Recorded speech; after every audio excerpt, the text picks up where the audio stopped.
Part 7 of getting fired from my toxic chiropractor job and starting my business from nothing. So I mentioned before I started working with a business coach, and she started just going through all of my thinking around the business, my philosophy, and all of my systems. I really didn't have a solid linear system happening. What she said was I was spaghetti string everything. And that just means I was kind of throwing spaghetti at the wall and seeing what works. And this is true because I didn't really know what I was. Now my Groupons are done. So yes, I did end up retaining a good portion of those clients, which was very helpful because now I have some client base. But I had to market, to get new people in. Of course, I was doing that all along, but all over the place, no real plan.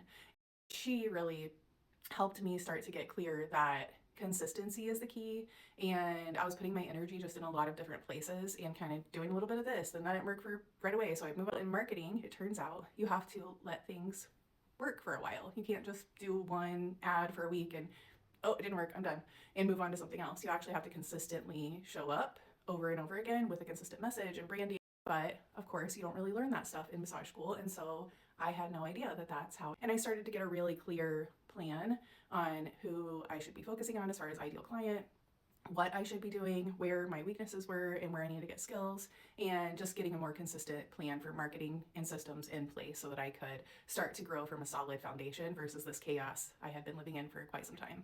At the same time, I also started working with a company called MESO.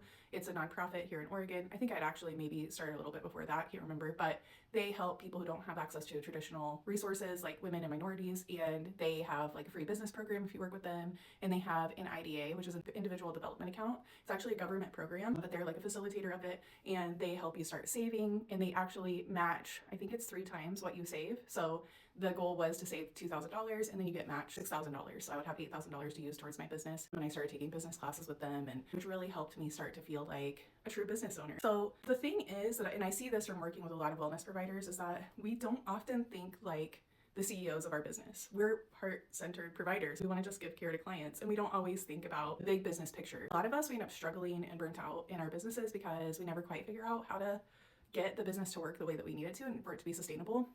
And it's a mindset shift, and it's a skill set that you need. So there's a skill set as a provider that you need, but there's a skill set as a business owner that you need. And this was not clear to me when I started my business. I just leapt in there and started figuring it out. And it wasn't until I started meeting with people who teach other people business or had had businesses before, mentors and things like that, that I started to realize I was missing out some key things that I needed to actually be a business owner.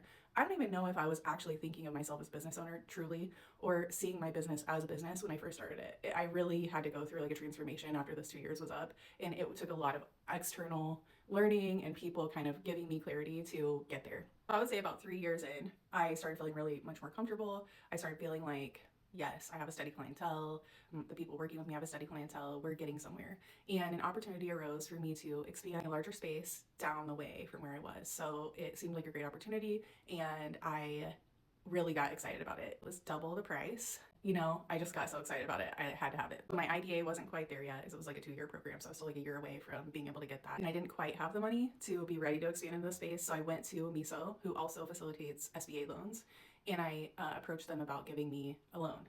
And I went through an entire process with them, including many interviews and some frustrating conversations. Because guess what? It's not as easy to get a business loan as you might think. Even if you have a business that's even semi-profitable, that's been around for a while, you have to have collateral typically to be able to get a loan, which I didn't have any of. I was, like I said, coming from very humble beginnings, and I didn't really have anything to put up for collateral. And I remember having a conversation with one of the directors of MESO, and he was explaining this to me, and I was so frustrated. I was like, how can you, get help to grow your business?